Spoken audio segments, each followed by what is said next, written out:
Gary Burghoff was an absolute delight. He brought that great charm to Radar. The teddy bear. For years, MASH stood as television's rare miracle, a seamless blend of laughter, loss, and raw humanity. It was a show where friendship felt real, where the cast seemed as bonded off-screen as their characters were on-screen. But beneath that warmth and easy chemistry, something else simmered: quiet tension, bruised egos, and a truth no one wanted to face. At the heart of it all was Gary Burghoff, the man behind the lovable, innocent Radar O'Reilly, the soft-spoken soul of the 4077th. How could anyone resent the sweetest face in Korea? What could make the most adored character the source of so much unease? The answer, buried for decades under rumor and nostalgia, is more complex than any fan ever imagined. The rise of Radar O'Reilly. Gary Burghoff's connection to Radar began long before MASH became a global phenomenon. In 1970, visionary filmmaker Robert Altman set out to adapt the anti-war novel MASH for the big screen. Searching for authenticity, he cast a 26-year-old stage actor and jazz drummer from Connecticut in a small yet unforgettable part: the wide-eyed company clerk, Walter Radar O'Reilly. At the time, Gary was virtually unknown, performing in off-Broadway productions and regional theaters. But Altman noticed something rare, a spark of innocence that could balance the chaos of his dark military satire. Gary's performance, filled with awkward charm and genuine vulnerability, became a quiet revelation. Despite limited screen time, he left a lasting impression. It was Radar who softened the edges of Altman's cynical masterpiece, the one character whose kindness survived the absurdity of war. 2 years later, CBS took a bold leap, turning Altman's gritty film into a weekly television series. Of the entire movie cast, only Gary was asked to reprise his role. Flattered but wary, he hesitated. Altman's film had been daring and rebellious. Television was safer, cleaner, full of rules and canned laughter. Gary feared the honesty of MASH would be watered down. Yet the chance to expand Radar beyond comic relief, to explore the heart beneath the humor, was too powerful to ignore. When MASH premiered on September 17, 1972, it quietly redefined what television could be. Though set in Korea, the show aired during the Vietnam era, and audiences instantly understood its deeper message. Doctors, soldiers, and families saw their own doubts mirrored in every story. Amid the blood and bureaucracy, one character stood apart: the boy who could hear helicopters before anyone else. By the second season, critics called Radar the heart of the 4077th. Fan mail poured in from around the world. Viewers adored his stammering "sir," his shy smile, and that ever-present teddy bear. Many of those touches, the bear, the nervous tics, the gentle empathy, came straight from Gary's instinct, not the script. But fame carries its own battle wounds. As the rest of the cast evolved into complex adults, Radar was trapped in perpetual innocence, a role Gary could play perfectly, but not forever. The pressure to keep Radar eternally pure grew unbearable. Producers demanded consistency. Fans wanted the same sweetness every week. Gary began to feel trapped inside the very innocence that made him famous. Every critique, every rewrite, every moment that didn't feel true hit him hard. He was a perfectionist in a role that refused to grow. The public's affection became a cage. The more they loved Radar, the more Gary feared disappearing behind him. Off-camera, exhaustion crept in. Days stretched long, scripts grew heavier. The tone of MASH shifted from light comedy to painful realism. Gary carried the weight of the show's innocence, while others released tension through humor or cynicism. He couldn't. He absorbed every ounce of melancholy, and the line between man and character began to blur. Away from the lights, he grew quieter, introspective, searching for a peace that seemed unreachable. Yet on screen, he delivered some of his most haunting performances. His fatigue real, his fragility honest. By the show's middle seasons, joy had turned into obligation. Radar's purity kept MASH human, but for Gary Burghoff, maintaining that purity became suffocating. The innocence that audiences cherished was consuming him, and beneath the laughter, cracks were beginning to form. The first real break came with Wayne Rogers, who played Trapper John McIntyre. In the early seasons, their chemistry was effortless, the cool surgeon teasing the shy clerk. But behind the scenes, 14-hour days drained that camaraderie. Rogers was disciplined, precise, a man who valued order. Gary, emotional and instinct-driven, often pushed for retakes or questioned dialogue until he found truth in it. At first, Rogers admired that dedication. Then delays started costing time and patience. According to accounts later cited in Raymond Straight's 1983 biography of Alan Alda, one tense afternoon exploded into chaos.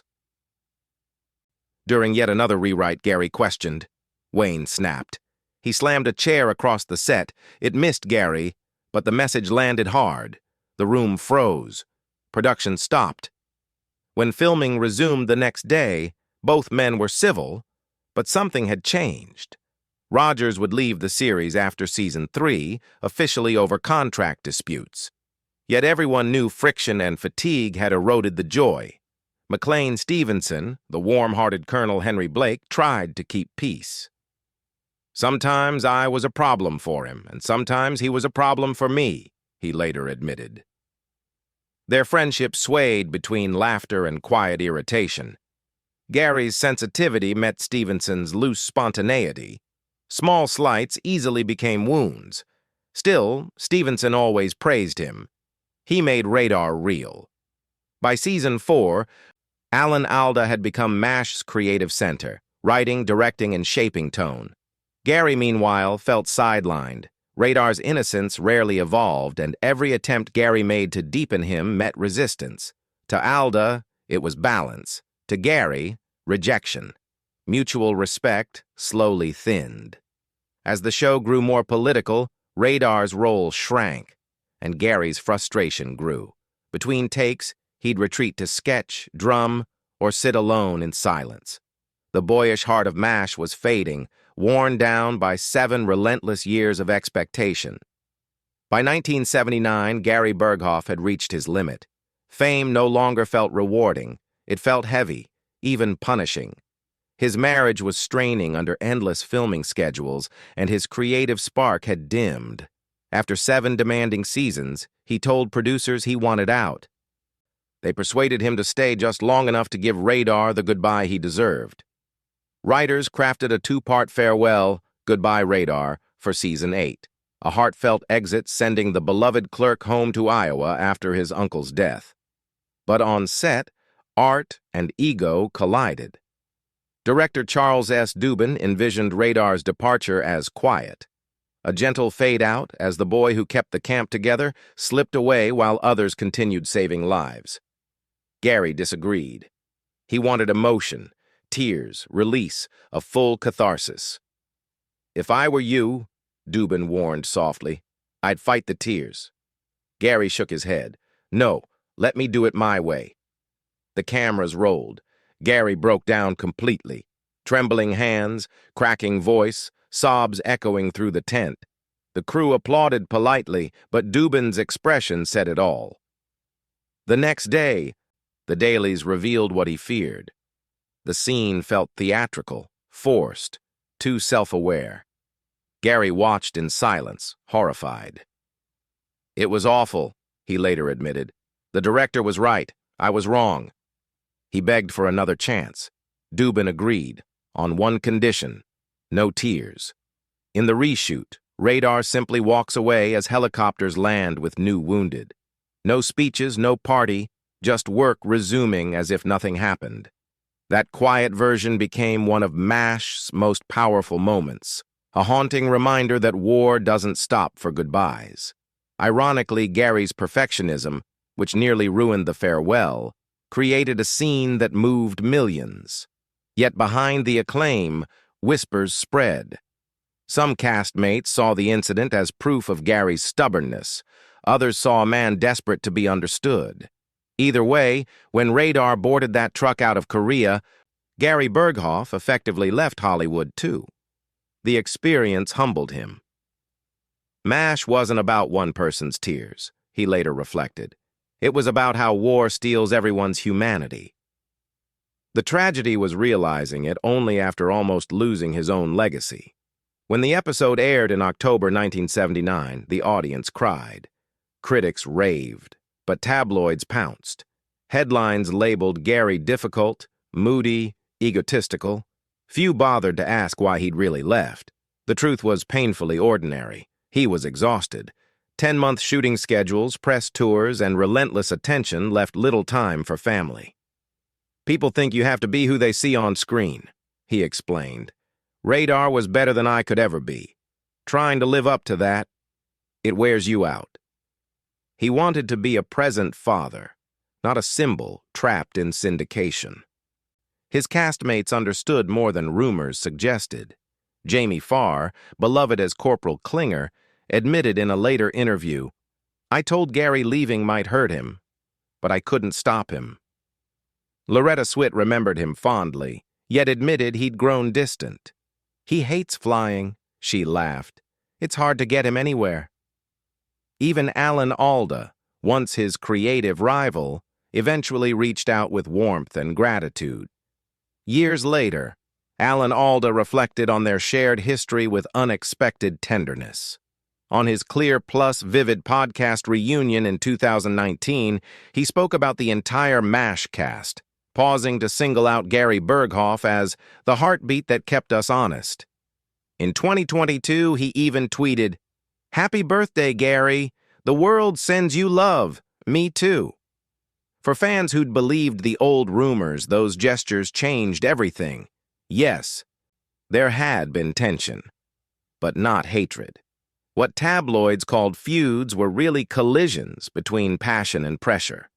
MASH was a grueling creative experiment, and everyone carried their own emotional scars. Gary's just happened to show more clearly. Ironically, by leaving when he did, he preserved Radar's innocence forever. The character never had to grow cynical, and audiences never saw that light dim. It became Gary's quiet gift and his heaviest burden. After leaving the show, Gary all but vanished from Hollywood's spotlight. A few guest roles followed, along with a short-lived spin-off pilot titled Walter in 1984. He dabbled in regional theater, voice acting, and painting wildlife, but resisted the fame machine entirely.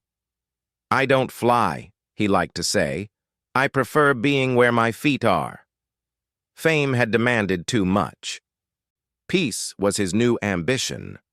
Decades later, fans discovered a gentler side of him. In 2018, Gary appeared online with his grown children, helping raise over $16,000 for victims of California's wildfires. Soft-spoken and sincere, he thanked donors, urging kindness and community. It was pure Radar, stripped of costume and camera. Privately, Gary reflected on the contradictions that defined him. The same sensitivity that made his acting so authentic also made the industry unbearable. "You give too much of yourself," he once said. "When the camera stops, there's nothing left." He poured that empathy into painting animals, composing music, and mentoring young performers far from the spotlight.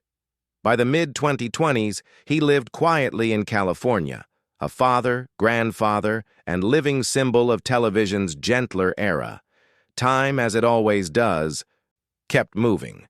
Many of his old castmates passed away. McLean Stevenson in 1996, Harry Morgan in 2011, David Ogden Stiers in 2018, and most recently, Loretta Swit. Yet MASH reruns continued around the world, and fans still wrote to Gary, thanking him for teaching them that kindness can survive even in war. Whenever MASH airs, Radar walks into that tent again, and for 25 minutes the world feels safe. For a man once accused of being difficult, Gary Burghoff's legacy is astonishingly peaceful. The supposed bitterness that once shadowed his name has faded into admiration. What remains is the image of a young clerk clutching a teddy bear, a man who could sense pain before anyone else. His story isn't just about on-set tension. It's about what happens when art asks for more than a human heart can give. Gary Burghoff's story goes far beyond rumors or resentment. It's about what happens when the pressure to stay lovable becomes heavier than applause. When fame demands you always smile, even when your heart is tired. When sensitivity, the very quality that makes you brilliant, becomes the thing that isolates you. For Gary, every moment on MASH was both a blessing and a test of endurance. He wasn't just playing radar.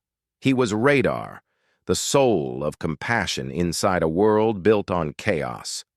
Yet that same compassion made it impossible for him to hide behind the character.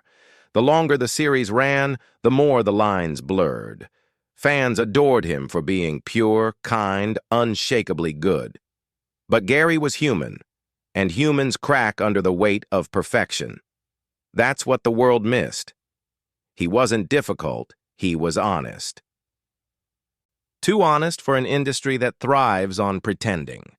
Behind every smile, every soft "sir," there was a man fighting to keep himself intact while giving everything he had to the role that defined him. When audiences revisit MASH today, they don't see exhaustion or tension. They see a young soldier clutching a teddy bear, reminding us that empathy still matters, that decency can exist even amid madness. The real tragedy is that it took decades for people, including his colleagues, to understand the man behind that innocence. Gary once said, "It wasn't about fame for me. It never was." And that truth echoes through every frame of his work. Maybe that's why Radar feels timeless, because he wasn't performed, he was felt. Gary didn't chase applause, he chased authenticity. And in doing so, he gave television one of its most enduring hearts. In the years after MASH, he found peace away from the cameras, painting animals, composing music, spending time with family. No red carpets, no interviews, no scripts. Just life. And maybe in that simplicity, he finally found what Radar always represented: quiet goodness in a noisy world. So, when people once asked, "Who hated Gary Burghoff?" the real question should have been, who truly knew him? The tension, the walkouts, the long days, they were the price of caring too deeply. Every tear he fought back, every moment he demanded to redo, came from a place of wanting the story to mean something. Looking back now, history whispers something gentler than gossip ever could: forgiveness, respect, and gratitude. Time has rewritten the narrative. There were no villains, only people under pressure, doing their best to honor a story bigger than themselves. Gary Burghoff's legacy isn't about conflict. It's about heart, about the courage to step away when love turns heavy, about preserving innocence, both on-screen and off. So maybe the question isn't whether he made the right choice leaving MASH. Maybe it's that by leaving, he kept its soul alive. What do you think? Did Gary Burghoff walk away at the perfect time? Let us know in the comments below. And don't forget to like, subscribe, and stay tuned for more untold stories from television's greatest legends.